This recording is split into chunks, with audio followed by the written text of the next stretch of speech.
Cheapest way to repay debt is with an inflated dollar, right? Yeah, Or we could exactly. slow spending, insert laugh, right? Or we look in the mirror and you and I are paying the bill, right? So something has to give at some point, though.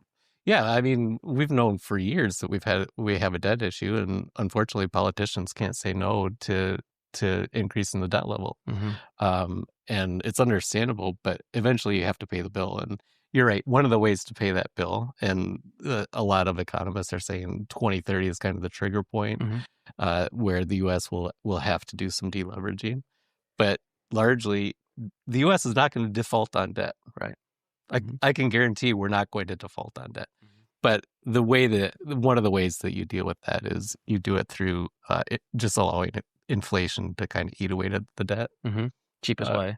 Well, it's a soft way to do it too. Yeah. It's not jarring. It is disruptive, but it's Uh-huh. not jarring disruptive. Yeah. So that, and then what that drives is just inflation. And so Yeah. I call that latent inflation.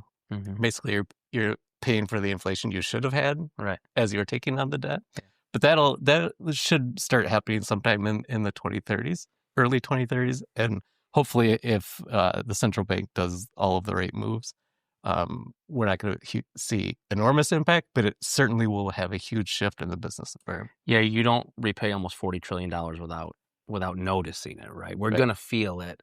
To what extent? I think we're all curious. Yeah, I think if we do it right, it'll take 5 to 6 years Hmm. of kind of rough turbulency, but Hmm. it all should all work itself out. Yeah. The second one, though, that I think is really impactful is geopolitics.